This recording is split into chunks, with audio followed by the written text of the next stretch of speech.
Olá pessoal, vamos dar continuidade aqui às aulas de princípios processuais penais. Eu havia parado com os senhores e com as senhoras no item de número 2. Eu vou tratar agora da imparcialidade do juiz.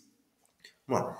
O princípio da imparcialidade do juiz, ele é entendido como uma característica do perfil subjetivo do juiz. Ou seja, o juiz ele não pode ter vínculos subjetivos com o processo.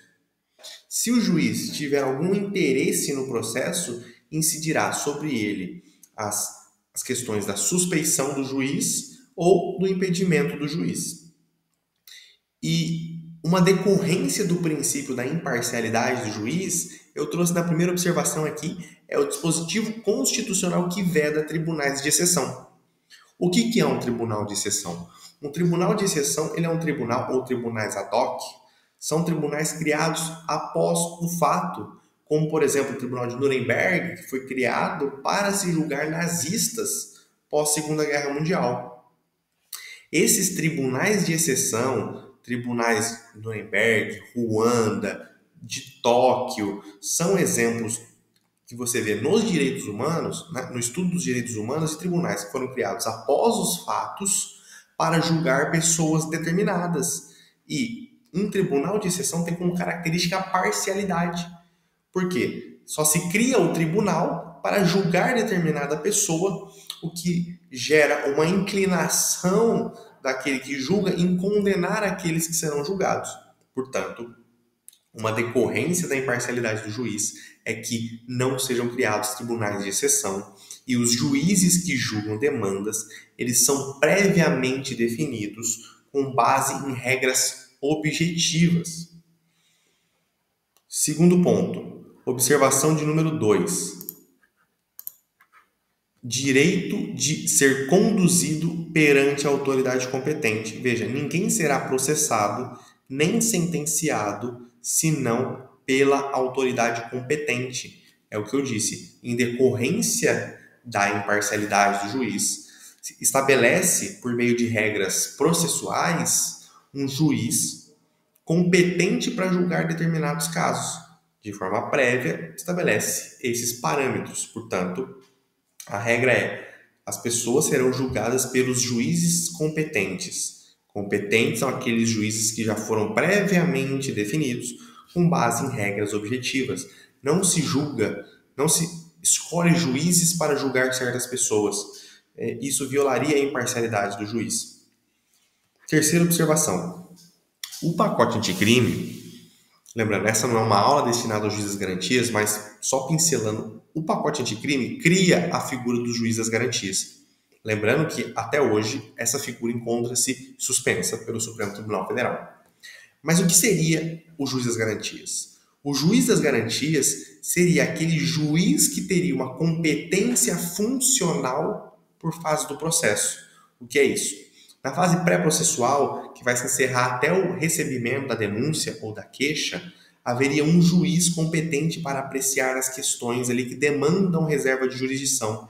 Apreciar um pedido de prisão cautelar, uma busca e apreensão, se tiver ali a questão da inviolabilidade do domicílio, entre outras questões que demandam a reserva de jurisdição. Nessa fase processual, teríamos um juiz teríamos um juiz competente, que seria o juiz das garantias. Portanto, seria uma competência funcional pela fase do processo, fase pré-processual. E depois dessa fase pré-processual, na fase processual, teríamos um outro juiz, que seria o juiz competente. Lembrando que o juiz das garantias, que atua na fase pré-processual, estaria impedido de atuar na fase processual. Tá. Aí eu me pergunto, o que isso tem a ver com a imparcialidade do juiz? Tudo. A figura do juiz das garantias vem para prestigiar o princípio da imparcialidade do juiz. Porque aquele juiz que tem contato com certos elementos da fase pré-processual, aquele juiz que determina buscas e apreensões, que determina prisões cautelares, que determina interceptações telefônicas, ele estará muito mais inclinado a condenar do que aquele juiz que não teve contato, nem foi a autoridade que concedeu essas medidas cautelares, esses meios de obtenção de prova. Por quê? Eu vou tentar explicar com base nessa observação quarta, teoria da dissonância cognitiva. É uma teoria que vem da psicologia para tentar explicar o comportamento de algumas pessoas. Quando alguém pratica um ato, essa pessoa tende a praticar diversos atos subsequentes para confirmar o acerto do primeiro ato. Vou exemplificar. Imagine que eu comprei um carro X. Logo depois de eu comprar um carro X, eu vou procurar notícias que confirmem que a escolha do carro X era a melhor escolha possível, que era o melhor custo-benefício, que era o carro que daria menos manutenção. Por quê? Porque as pessoas tendem a tomar atitudes, atos para comprovar as anteriores para ficar num estado que se chama de consonância cognitiva. Outro exemplo, imagine aquele caso, um casal de namorados que o namorado, por exemplo, escolhe um filme para assistir com a namorada. Ele vai tentar confirmar que aquela é uma boa escolha. Vai tentar convencer a pessoa que é uma boa escolha, porque ele quer ficar num estado de consonância cognitiva, num estado de acerto. E voltando, por exemplo, do carro, essa pessoa vai buscar evitar ver notícias que dizem que a aquisição daquele carro X não foi uma boa aquisição. Por quê? Porque as pessoas elas não querem ficar nesse estado de dissonância cognitiva, ou seja, fora da zona de conforto. Tá? E o que isso tem a ver com os juízes das garantias? O juiz das garantias. Simples.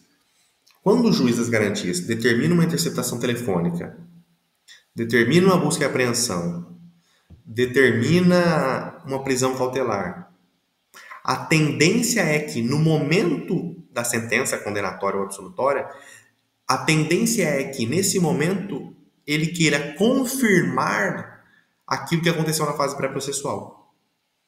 Então, se na fase pré-processual o juiz ele tinha elementos, ele entendia que havia elementos para uma prisão preventiva, que havia fundados indícios de autoria, prova de materialidade, por uma interceptação telefônica, por uma busca e apreensão em domicílio.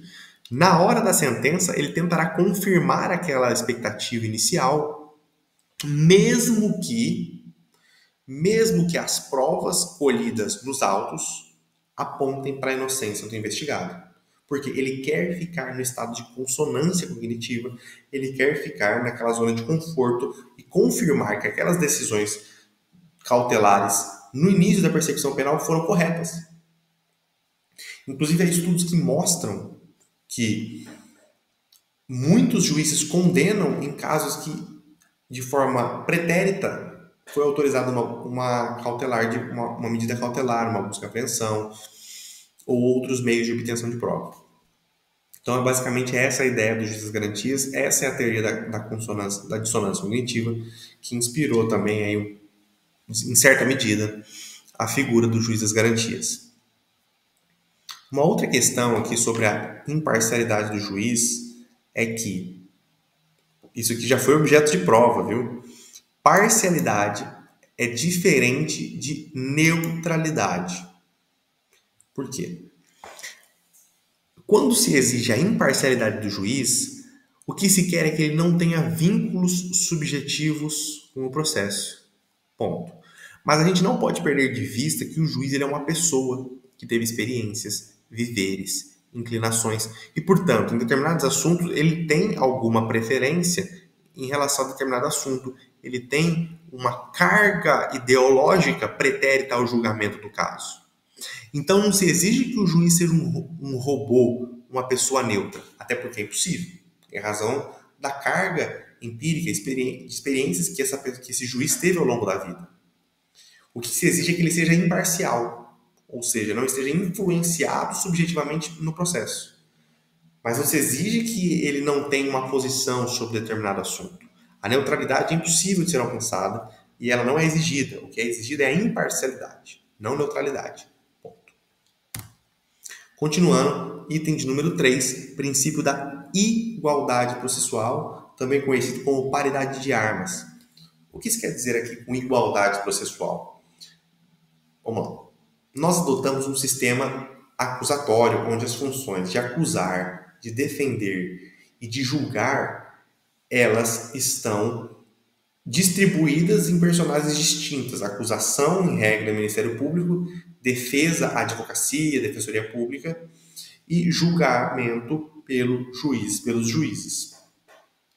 Quando se fala em paridade de armas, disse que deve entregar os mesmos poderes tanto para a acusação quanto para a defesa, principalmente. Porque se houver apenas a entrega de poderes para a acusação se agiganta, enquanto a defesa se apequena. E em um processo onde não há paridade de armas, viola-se o Estado Democrático de Direito, viola-se o sistema acusatório e, portanto, e também viola-se a igualdade processual. Então, basicamente é isso. Paridade de armas para acusação e para defesa. Ponto. Próxima questão. Autonomia da Defensoria Pública. A doutrina, ela elogia o tratamento que foi dado para a Defensoria Pública a partir da Constituição de 1988, lhe conferindo principalmente autonomia administrativa e financeira. A autonomia financeira permite uma melhor gestão de recursos por parte da Defensoria Pública. E a doutrina até diz que se não houvesse autonomia financeira, a Defensoria Pública ela seria colocada num lugar de mera pedinte ao Executivo, um órgão público que ficaria apenas pedindo recursos para o Executivo. Mas agora, com a autonomia administrativa, autonomia financeira, ela ganha força e consegue se equiparar ali, né? Pelo menos está em processo de equiparação com o Ministério Público. E essa crítica que é feita pela doutrina para a Defensoria Pública pode ser feita à Polícia Civil também, que é um órgão, as polícias em geral, que são órgãos vinculados ao poderes executivos, onde não há autonomia financeira, não há autonomia administrativa, e por isso, em muitas polícias civis no Brasil, há uma dependência, né? uma grande dependência de recursos e uma dependência da boa vontade do Poder Executivo para conceder esses recursos. Por isso que a autonomia administrativa e financeira ela é tão importante, porque a captação de recursos ela é essencial para que os órgãos públicos, tá? Não só a Polícia Civil, mas qualquer órgão público, atinja suas finalidades institucionais. Então, de acordo com a igualdade processual, o acusado pode atuar com os mesmos poderes conferidos à acusação, não só lhe sendo garantidos prazos iguais, contraditória e ampla defesa, mas poderes requisitórios iguais. Por exemplo, pedido de interceptação telefônica, pedido de buscas e apreensões, entre outros. Confere-se poderes iguais para a acusação, para a defesa.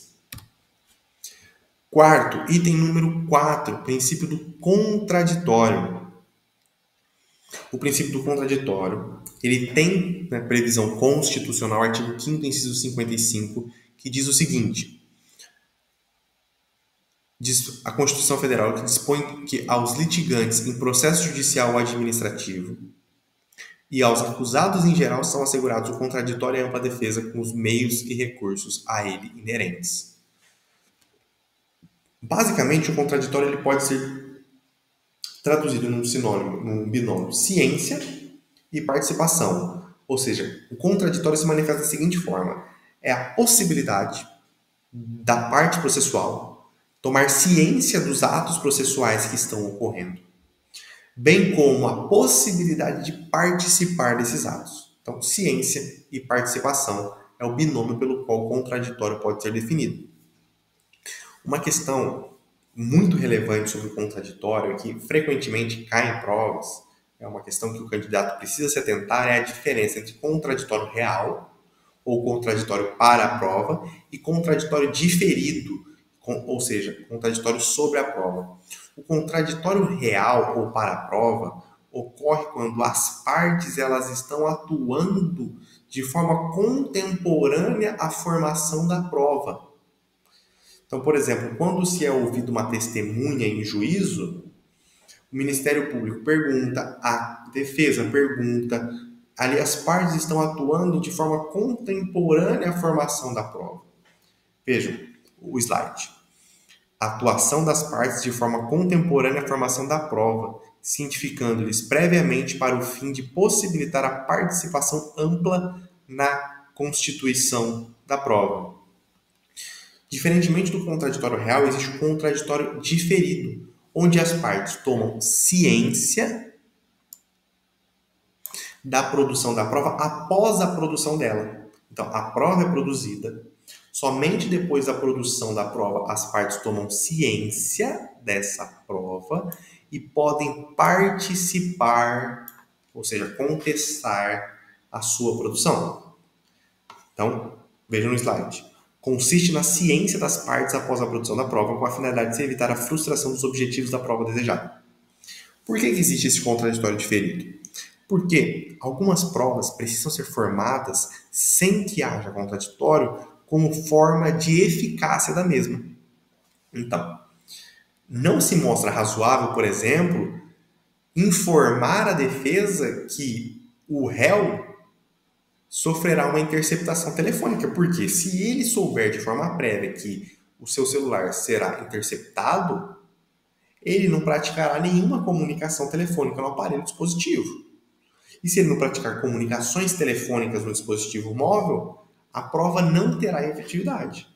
Portanto, esse é um exemplo de que o contraditório precisa ser feito de forma diferida para garantir a própria eficácia na formação da prova. Continuando aqui, um tema extremamente relevante para as provas de delegado de polícia: contraditório e o inquérito policial. O que se diz? O que é a doutrina clássica? O que é a doutrina de forma majoritária? Eu não vou dizer de forma majoritária, mas o que a doutrina costuma dizer nos manuais para concurso público? Que o contraditório, que o inquérito policial é um procedimento, não é nem processo. Isso existe discussão, tá? A doutrina especializada discute se é procedimento ou não. Mas, enfim, a doutrina clássica diz o quê? O inquérito policial é um procedimento administrativo de índole inquisitorial. E por ser de índole inquisitorial, não se aplica o princípio do contraditório e ampla defesa. Uma das características do inquérito policial é a sigilosidade, inquisitividade, como forma de se garantir a própria eficácia das investigações. E um procedimento que é sigiloso, inquisitivo, não tem espaço para contraditório. Só que se formos verificar as mudanças, algumas questões legislativas, algumas disposições legislativas, a gente consegue verificar a presença do contraditório no inquérito policial. Não de forma plena, porque, de fato, o contraditório exercido de forma plena atrapalharia a eficácia das investigações. O que a doutrina diz? Veja o seguinte raciocínio. Doutrina especializada, escrito por delegados de polícia. O réu, o acusado, o indiciado, investigado, vamos dizer investigado, dentro do inquérito policial, o investigado, antes de praticar um crime, ele tem tempo para pensar, cogitar o crime, ele tem tempo para pensar na execução do crime, ele tem tempo para pensar na forma que ele vai tentar ocultar dos órgãos da persecução penal a execução do crime. Portanto, quando se inicia a persecução penal a partir do inquérito policial, o suspeito ele está muito à frente do Estado, porque ele já teve tempo de pensar o crime, executar o crime e esconder o crime. E o Estado vai partir do zero, buscando elementos de autoria, materialidade e circunstância. E se o Estado vai partir do zero e o investigado está lá na frente, é natural, é lógico que se conceda uma série de prerrogativas ao Estado para ele conseguir equiparar essa distância alcançada pelo investigado. Então, eu vou entregar um procedimento inquisitório, sem contraditório, sem ampla defesa. Eu tiro essas garantias do investigado, que ele já está à frente do Estado, para que o Estado consiga se equiparar a esse investigado, coletando elementos de autoria, de materialidade e circunstâncias do crime. Basicamente essa é a ideia. Mas, a despeito disso, existem algumas situações pontuais onde é aplicado o contraditório. Então vamos partir para essa análise. Olhem o que o artigo 5º, inciso 55 da Constituição diz, que aos litigantes em processo judicial é assegurado aqui o contraditório e ampla defesa. Esse é um argumento no sentido de que o contraditório e a ampla defesa ela se destina ao processo judicial, ao processo administrativo. E não ao inquérito policial, que não é um processo, é um procedimento. Só que, vejam esse segundo grifo e esse E como forma de adição. Aos acusados em geral, dispõe que os litigantes em processo judicial ou administrativo e os acusados em geral são assegurados o contraditório e ampla defesa. O que significa aqui? Aqui a doutrina diz, e eu vou citar o exemplo do Aury Lopes Júnior, ele diz que acusados em geral está se referindo a acusados de forma ampla. E isso significa que não é só o acusado que teve a acusação formulada pelo Ministério Público, mas aos acusados em geral, de forma ampla, englobando acusado, indiciado, investigado em inquérito policial. Portanto, qualquer um que se encontre no polo passivo de seja processo ou procedimento investigativo tem direito ao contraditório e ampla defesa. Porque a Constituição fala de acusados em forma ampla. Só que também é possível verificar a existência de contraditório em diversos itens, dispositivos legislativos. Vejam, por exemplo, o artigo 306 do Código de Trânsito Brasileiro. Aqui vai falar do crime daquele cara que conduz veículo automotor com a capacidade psicomotora alterada. O parágrafo 2º diz o seguinte: a verificação do dispositivo neste artigo poderá ser obtida mediante teste de alcoolemia, o percentual de álcool no sangue, ou toxicológico, exame clínico, perícia, vídeo, prova testemunhal ou outros meios de prova em direito admitidos, observado o direito à contraprova, ou seja, no bojo do inquérito, mesmo antes de ser instaurado o inquérito, é possível que essa pessoa que foi surpreendida dirigindo com a capacidade psicomotora alterada tenha o direito à contraprova. Nada mais é do que uma manifestação, pelo menos incipiente, do princípio do contraditório sendo exercido numa fase anterior ao processo penal. Vamos continuar. Outra questão que permite ali a existência do contraditório no inquérito policial é o Estatuto da OAB, no artigo 7º, que diz o seguinte: são direitos do advogado examinar em qualquer instituição responsável por conduzir a investigação, mesmo sem procuração, autos de flagrante de investigações de qualquer natureza, findos ou em andamento, ainda que conclusa a autoridade, podendo copiar peças e tomar depoimentos em meio físico ou digital. Então, possibilidade do advogado acessar autos do inquérito nada mais é do que uma possibilidade de exercício do contraditório durante o inquérito. Ponto. Aqui só uma questão que é relevante. O Estatuto da OAB permite que o advogado acesse os autos ainda que conclusos à autoridade. Essa questão ela deve ser vista com cautela. Ela deve ser vista com cautela por quê? Porque às vezes os autos estão concluídos para a autoridade e é o último dia do prazo para um relatório, por exemplo. Principalmente nos casos onde o investigado ele está com a liberdade restrita por uma prisão cautelar, esses prazos eles são muito importantes, eles não podem ser ultrapassados. Portanto, também é preciso cautela do advogado, porque pode ser que os autos estejam conclusos para a autoridade relatar no dia que termina o prazo. E aí não haveria uma violação, um abuso de autoridade, caso o inquérito não fosse entregue naquele dia para o advogado. Beleza. Mas dando continuidade, o artigo 7º da OAB também diz o seguinte, no inciso 21. Assistir a seus clientes investigados durante a apuração de infrações, sob pena de nulidade absoluta do respectivo interrogatório ou depoimento e, subsequentemente, de todos os elementos investigatórios e probatórios dele decorrentes ou derivados, direto ou indiretamente, podendo, inclusive, no curso da respectiva apuração, apresentar quesitos. Bom, primeiro grifo, observação importante.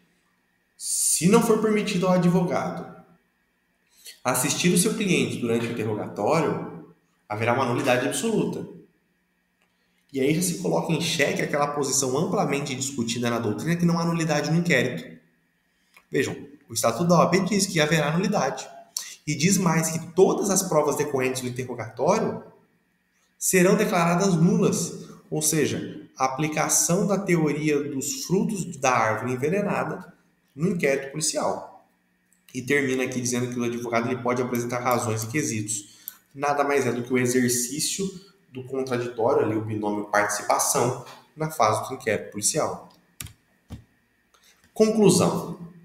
O contraditório ele pode ser aplicado na fase inquisitorial. Vocês viram que, excepcionalmente, o contraditório ele é sim aplicado à fase inquisitorial. E se não atrapalhar a eficácia das investigações, ele entrega até um ar democrático ao inquérito policial e confere robustez aos elementos de informação ali colhidos para embasar uma futura ação penal de forma mais robusta, com maior credibilidade. Então, é possível sim a aplicação do inquérito policial, do contraditório no inquérito policial. Por quê? Confere ares democráticos ao inquérito. Contudo, aqui a observação importante, não se pode perder de vista que o inquérito policial ele é um procedimento sigiloso. Existem algumas diligências que serão feitas durante o inquérito policial que precisam de sigilo. A interceptação telefônica é um exemplo clássico. Por quê? Se o advogado sabe que haverá uma interceptação telefônica do seu cliente, certamente a interceptação restará infrutífera, porque não haverá comunicação para se captar provas, elementos de informação, porque o acusado ele não vai praticar atos de comunicação num celular que ele sabe que está sendo interceptado. Então, a sigilosidade do inquérito policial ela é relevante. Tá? Não se pode perder de vista que o inquérito é sigiloso. E o sigilo confere a eficácia investigativa, como eu disse no exemplo citado aí da interceptação telefônica. Então, qual que é a conclusão? O contraditório deve ser conferido na exata medida em que não atrapalhe a elucidação dos fatos. O advogado pode acompanhar seu cliente durante o interrogatório?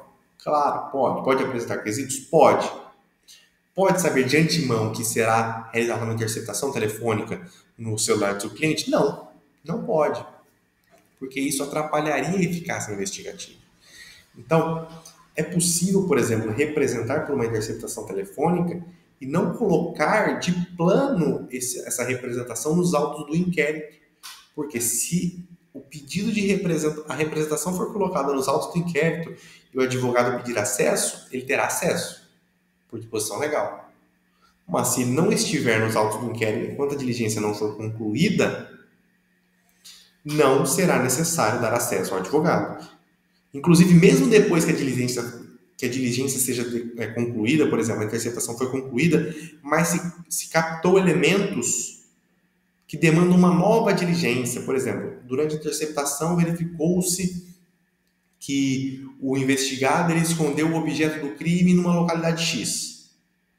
Enquanto não for cumprida essa nova diligência, ir até a localidade X e capturar e apreender o objeto do crime, mesmo que a diligência, interceptação telefônica tenha sido concluída, não é necessário juntar ela de plano no inquérito, porque também atrapalharia a eficácia da investigação se o advogado ou o cliente, o investigado, tivesse acesso aos autos do inquérito antes da captura e da apreensão do objeto do crime. Certo? Bom, finalizamos aqui contraditório e inquérito policial. Vamos iniciar o estudo da ampla defesa. Bom, basicamente o que? A ampla defesa, ela difere do contraditório primeiro. O contraditório, ele vai proteger a acusação, vai proteger acusado. A ampla defesa, ela possui um destinatário certo, a defesa, o acusado. E a ampla defesa, ela se subdivide em defesa técnica e autodefesa. A defesa técnica é aquela efetuada por um profissional habilitado, por um advogado, por um defensor público. E ela é prescindível na fase processual. Não é preciso que o investigado tenha um advogado, um defensor cadastrado, para que o inquérito policial siga seu curso. Já a autodefesa, vamos lá, só retornando. A defesa técnica ela é prescindível na fase pré-processual, mas ela é imprescindível na fase processual. Já a autodefesa, também chamada de defesa material ou defesa genérica, é aquela defesa feita pelo próprio réu. E a autodefesa ela se divide em direito de audiência e direito de presença. O direito de audiência é o direito do réu ser ouvido nos atos processuais, ser ouvido e influir na defesa. Lembrando, né, que no interrogatório do réu, o seu interrogatório é um meio de defesa. Ele pode influir na defesa. E o direito de presença é a possibilidade do réu acompanhar os atos processuais, né? E o direito de presença garante a ele a imediação como defensor, como juiz e com as provas. Por fim, diferença entre o princípio da ampla defesa e plenitude de defesa. Ó, essa diferença, ela é invariavelmente questionada, pode ser questionada em prova objetiva, mas principalmente em fase discursiva e oral. Isso aqui é cara de pergunta de prova oral. Candidato, qual que é a diferença entre ampla defesa e plenitude de defesa? O que o examinador espera do candidato? Bom, primeiro, qual que é a área de atuação de cada uma? A ampla defesa é destinada ao processo penal. A plenitude de defesa ela possui uma aplicação mais restrita lá no rito do júri.